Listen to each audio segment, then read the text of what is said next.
Terus kita ngelamar di KS juga nggak langsung diangkat kan. Oh. Jadi karyawan Jadi TKB, karyawannya. karyawan non tetap gitu. Ya, segala sesuatunya kita serahkan kepada Allah. Sambil saya usaha lain, ngeditin jam tangan, baju, Oh, jadi tukang celana. kredit aja Pak Ya ya? gitu, di kerjaannya tuh nggak malu-maluin gitu. Di samping sebagai Iya. pegawai di KS, Karena karyawan di KS. iya.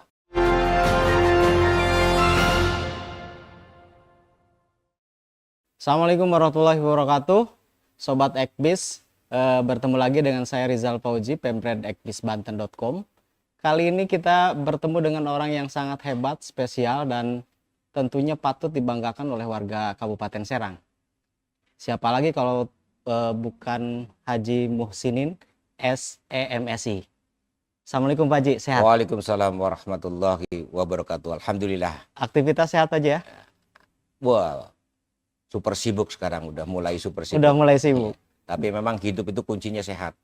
Yang penting sehat. Sehat. Oke, yang penting sehat dulu. Kalau nggak sehat, nggak bisa dinikmati dan nggak bisa menikmati. Nah, Iya. itu tips pertama dari Pak Haji Muhsinin. Yang penting sehat dulu. Tapi memang yang kita ketahui bahwa Pak Haji Muhsinin ini adalah anggota Dewan untuk 3 periode sebenarnya. Yang pertama di Kabupaten Serang 2 periode, sekarang di Provinsi Banten 1 periode, dan akan berjuang kembali untuk di Provinsi Banten untuk 1 periode kembali.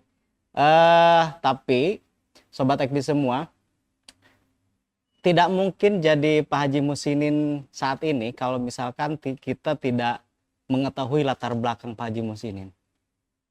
Mungkin banyak cerita di sepanjang perjalanannya dari muda sampai saat ini, nggak mungkin tiba-tiba jadi sebesar ini gitu. Mungkin ada kisah-kisah yang bisa kita ambil hikmahnya, ambil ibrohnya, dan bisa kita jadikan pijakan bahwa menjadi seorang Haji Muhsinin ini tidak mungkin instan. Bahwa untuk menjadi seorang sosok Haji Muhsinin saat ini itu pasti penuh perjalanan yang liku-liku. Kita akan mengulik Tidak semudah membalikan telapak tangan. Bagaimana menjadi politisi yang gaek, tapi yang memang politisi senior di Kabupaten Serang, kalau tanpa perjuangan sebelumnya. Bukan begitu Pak Haji? Betul itu. Kita akan menggali seperti apa sih sosok Pak Haji Muhsinin waktu kecilnya. Ada tidak sih dari kecil itu, oh saya akan jadi anggota DPRD Provinsi Banten, atau saya akan jadi anggota legislatif. Ada tidak Pak Haji? Waktu kecil itu ada tidak sih Pak Haji? Pada waktu itu belum terpikir ke situ. Tidak terpikir. Iya. Hanya saya memang pada setelah itu kan, setelah berkeluarga tuh, saya gimana caranya jadi anggota dewan itu. Oke. Gitu aja. Tapi masa kecil bisa diceritakan nggak Pak Haji? Apakah memang Pak Haji ini keturunan dari anggota legislatif juga, atau ada darah politisi mengalir deras di tubuhnya gitu, atau Bapak dulu jauh Pak Bapak seorang jualan ikan, Ibu seorang jualan beras. Malah waktu saya sekolah, saya ikut jualan beras, sambil ikut jualan beras, sambil ikut jualan SD, sambil ikut jualan ikan sama Bapak. Oke. Gitu. Jadi kalau dulu saya sebelum berkeluarga, sebelum beristri, itu saya hobinya memang berorganisasi kemasyarakatan, aktif. Dulu jadi ketua Karang Taruna, awal-awal aktivis itu jadi ketua Karang Taruna, masih bujangan. Di desa? Di desa. Itu akhirnya sebelum itu kerja di KS itu. Nah, berapa tahun Pak Haji di KS? Di 12 tahun. Oh, 12 tahun. Jadi saya akhirnya melamar kerja di kontraktor di sana, di PLTU, di perusahaan kontraktor. Sampai ada yang ngata-ngatain, lulusan SM aja, panggul-panggul karung katanya gitu. Ya udah saya teguh aja gitu, sabar aja. Sempat jadi kuli manggul-manggul karung. Iya, benar, di lapangan, di pepanasan itu, sampai jadi helper gitu. Ya itulah kehidupan namanya juga. Nah, itu tahun berapa Pak Haji? Tahun 82-an itu. 83 83, 84 lah itu. 83, 84 saya baru lahir. Iya, Pak Haji. iya itu. Terus kita ngelamar di KS juga nggak langsung diangkat kan. Oh. Jadi karyawan Jadi PKB, karyawannya. karyawan non tetap gitu. Kalau sekarang mah buruh outsourcing kayaknya Nah, Pak Haji ya. outsourcing, pada waktu outsourcing. Heeh. Nah, yang itu bina usaha Haji Romli itu di sini. Mhm. Ikut di situ. Gajinya Gajinya berapa tuh awal-awal Ah. masuk KSP? 60.000 waktu itu. 60.000. Nah, setelah itu saya suruh nikah dengan istri saya ini, mantan pacar saya ini kan. Kan Oke. masih ada kaitan keluarga. Ceritanya saya Itu suruh waktu kerja di KS Pak Haji ya? udah kerja di KS baru berapa tahun lah, baru 2 tahun itu. Baru 2 tahun. 84 saya kerja, 86 suruh nikah, kalau enggak 86, 85 enggak lupa itu. Sebenarnya saya belum waktunya nikah, umur 25. Umur Jadi, berapa Pak Haji? 25 kalau nggak 25. salah. Oke. Nah, karena waktu itu bapaknya istri ini meninggal. Terdapat 100 tahun, 100 hari, 100 hari. ibunya meninggal juga. Melahirkan meninggal. Jadi punya adik 6 semuanya. Itu. Yang memang harus dibiayai Ya. Pak Haji juga. Iya. Coba dibayangkan. Pada waktu itu, kalau nggak kekuasaan Allah, Oke. dari mana kita menafkain 6 orang? Iya. Cuma kamar 2 rumahnya di peninggalan itu. Ya, segala sesuatunya kita serahkan kepada Allah. Sambil saya usaha lain, Mhm. ngeditin jam tangan, baju, Oh, jadi tukang celana. kredit aja Pak Haji Iya ya? gitu, di kerjaannya tuh nggak malu-maluin Oke. gitu. Di samping sebagai pegawai di KS. Karena iya, Karyawan di KS. ya baru setelah beberapa tahun diangkat kontrak, Hmm. kontrak nggak tetap itu. Oh, kontrak dulu Pak Haji ya? Nah, kontrak dulu. Barang dapat 2 tahun dapat pengurangan besar-besaran. Kena 95. PHK? Ya, besar-besaran 95 itu. 95 Ya itu? keluar aja gitu dari situ sudah. Terus dipanggil, saya suruh, katanya udahlah saya nggak mau, suruh dipindah ke pabrik yang lain. Mhm. Saya mau udahlah mau aktif di masyarakatan aja. Nah itu mungkin. Tahun 2009 kemudian Pak Haji masuk jadi anggota DPRD Kabupaten Serang. Ya. Ada tidak misalkan gini, pasti ada shock sedikit misalkan. Ketika sudah duduk, misalkan ada tidak bayangan, istilahnya ketika duduk tidak sesuai dengan bayangan Pak Haji waktu di organisasi gitu. Ya nggak terlalu ke situ sih. Saya kan memang dibangun dari pengalaman di organisasi, nggak terlalu kaget lah. Oke. Ya agak sedikit mampu lah, belum maksimal kemampuan saya untuk menyuarakan aspirasi masyarakat, belum, baru setelah beberapa bulan itu baru begini Aturannya jadinya, begini. ya begitu. Ingat nasihat Ibu apa yang paling Ya nasihat ibu kalau terkenang gitu sampai ya hingga paling saat ini? ya kalau kita waktu lebaran ya ibu doakan mudah-mudahan jadi orang wong sukses jadi bahasa Jawanya. Wis mudah-mudahan didoakan menjadi wong sukses. Kan gitu. Jadi itulah ingat terenang ibu tuh. Ya itu saya diajak jualan beras di pasar Waringin Kurung. Ya masih ingat nih kenangan sama ibu tuh. Sampai SMA masih mau jualan beras. Masih ikut jualan. Ya, saking pengen untuk lebih untuk belanja sendiri kan. Saya kasihan kalau mau minta-minta memasang ke ibu. Itulah saya makanya hati-hati saya jadi pejabat, hati-hati karena ingat saya dilahirkan oleh seorang ibu ini bukan langsung enak. Bukan ibu turunan ningrat. Lah ya kira-kira bukan orang yang tidak mampu, orang yang sangat sederhana. Ini kalau tidak mampu. Dan anggota saya jadi terpilihnya bukan modal yang berlebihan. Tidak ada modal saya waktu itu. Modalnya silaturahmi. Silaturahim ada anggota Kopassus yang sekarang masih hidup, saksi hidup nih. Namanya Pak Sudi. Iya, ada Pak Jali juga kenal tuh. Karena sudah menganggap keluarga sama saya, awalnya ceritanya saya mendamaikan Kopassus dengan warga Serdang waktu itu. Ya saya laporkan ke PM waktu itu. Akhirnya jadi keluarga. Jadi keluarga, dia datang mau nyalon itu ke saya, Pak Haji, 15 juta. Pakai aja uang. Ini apa? Udah pakai aja kan. Itu saya terharu. Ya uang 15 juta pada waktu saya nggak punya. Saya anggap besar itu. Karena nggak punya. Modal dari mana saya?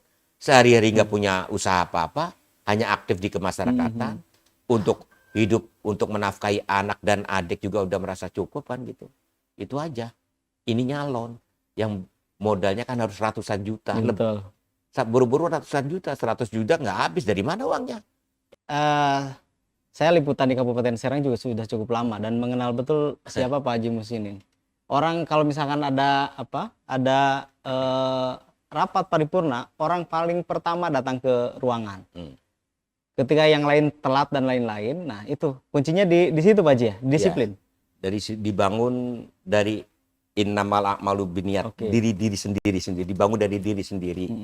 Karena apalagi seorang pimpinan, seorang ibu juga, seorang ayah juga, kalau untuk merubah karakter sifat manusia itu tidak bisa kan.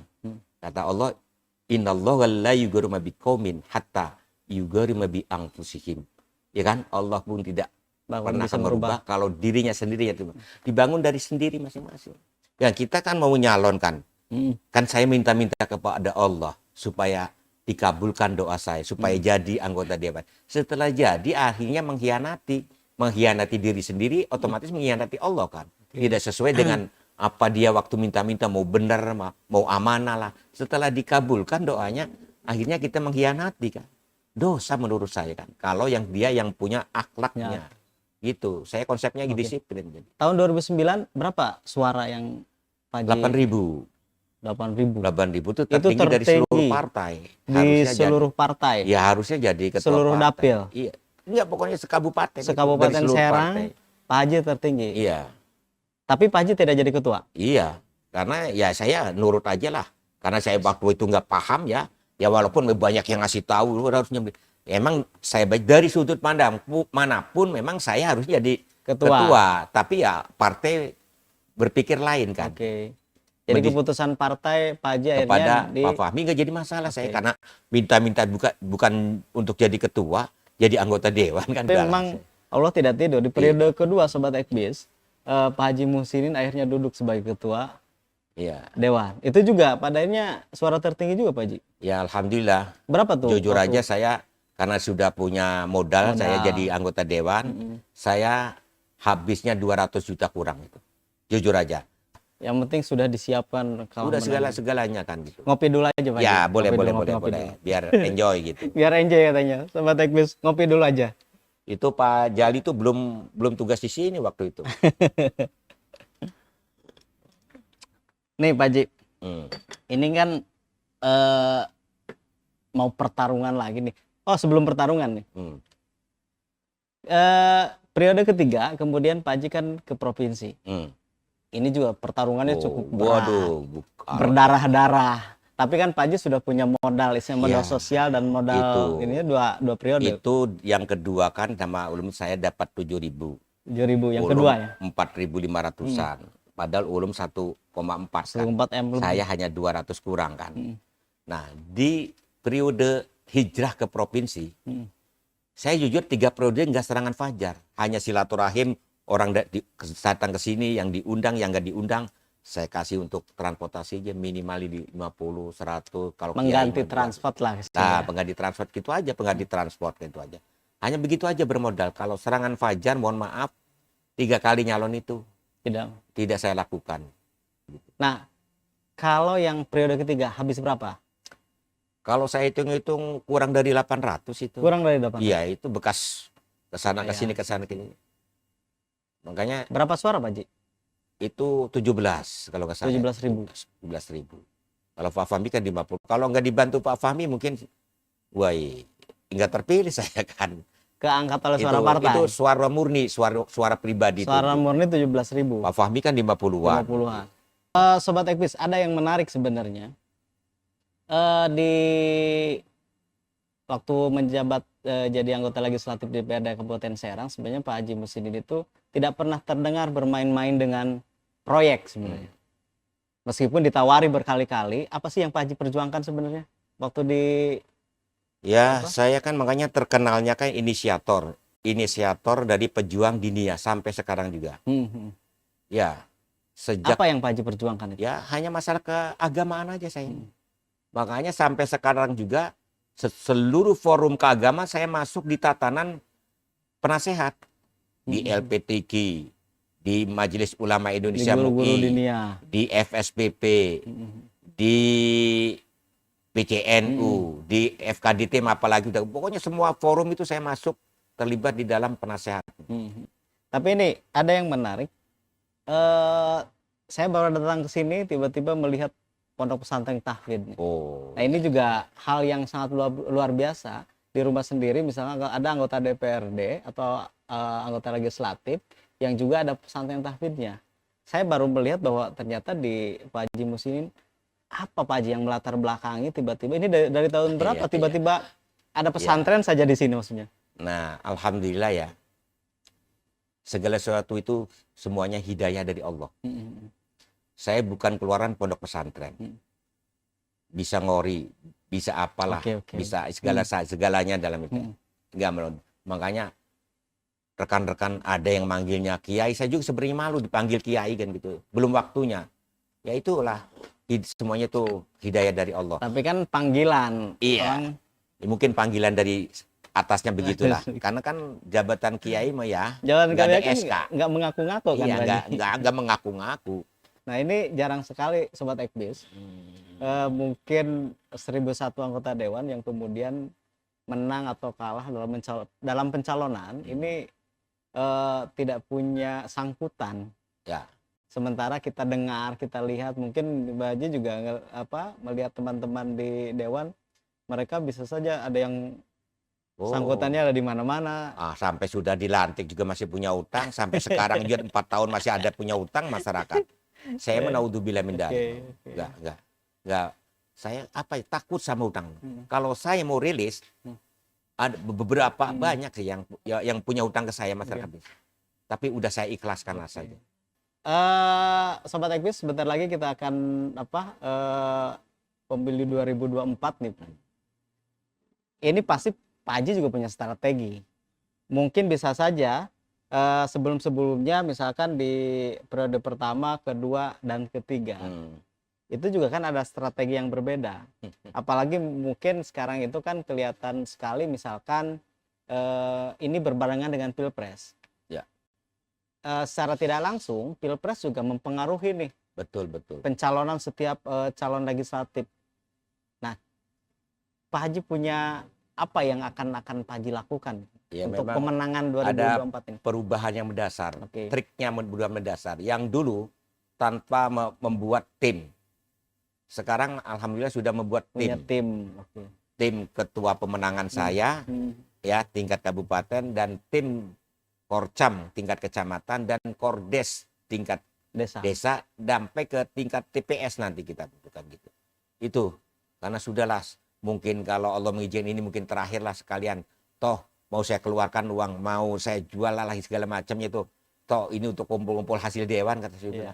Untuk sedekah untuk masyarakat. Sedekah dan untuk silaturahmi. Lah silaturahmi. Kalau saya silaturahmi mau super sibuk lah. Apalagi kalau musim acara PHBI. Kalau hajatan udah rutin. Kalau hajat, apalagi orang desa sendiri itu sudah harus wajib. Kadang-kadang pernah 4 tugas saya. Iya sebagai kori karena korinya nggak datang, saksi, iya khotbah nikah dan sambutan. Pernah satu kali. Kadang-kadang ada orang yang nggak mampu, korinya nggak datang. Ya udahlah. Kalau ustadz saya kan kalau dipanggil berapa 4 amplop itu.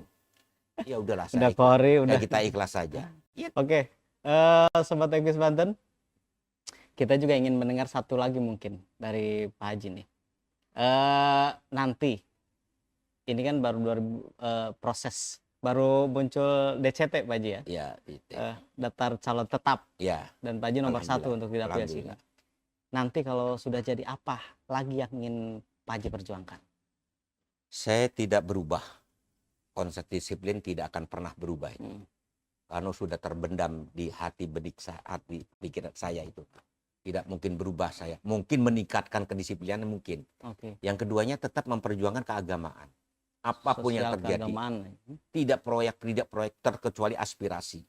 Ya aspirasi dari masyarakat itu baru saya perjuangkan. Kalau saya mencari proyek-proyek saya mau kaya dulu aja di kabupaten jadi ketua.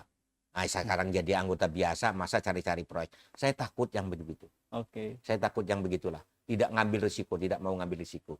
Makanya kalau kita main-main proyek, jadi kalau kita ada membantu masyarakat dalam konteks kebenaran, tidak berani. Kalau mengkritisi kebijakan dari pemerintah, tidak berani. Makanya saya vokal dalam konteks kebenaran. Ya, saya kalau membela masyarakat terdolimi oleh hukum, nggak hitung, mohon maaf. Bukan sombong, bukan takabur. Ikhlas kok. Berapa kali saya mengeluarkan dari tahanan polsek dan sebagainya itu. Berapa kali nggak hitung. Tapi benar-benar saya pelajari itu masyarakat yang terdolimi sebenarnya nggak perlu ditahan. Itu. Baik. Sobat Equis Banten, kalau kita ambil hikmah dari perjalanan hidup Pak Haji Muslimin, mungkin tidak akan cukup 2 hari 2 malam ini. Iya. Karena banyak sekali yang dapat kita jadikan pelajaran untuk hidup kita ke depannya. Ini tidak cukup. Kita doakan mudah-mudahan 2024 Pak Haji Muslimin ya Allah. jadi kembali dan bisa bermanfaat untuk masyarakat Kabupaten Serang. Baik Sobat Equis Banten, mungkin itu saja perbincangan kita dengan Pak Haji Muslimin. Lain waktu kita sambung kembali dengan silaturahmi yang sama, dengan hikmah-hikmah yang sama, dengan mudah-mudahan kita juga dapat pelajaran yang banyak. Semoga Pak Haji Muslimin tetap muhsinin. Amin. Baik, saya tutup. Wabillahi taufiq wal hidayah. Wassalamualaikum warahmatullahi wabarakatuh. Terima kasih Pak Haji. Terima kasih. Terima kasih. Wassalamualaikum warahmatullahi wabarakatuh.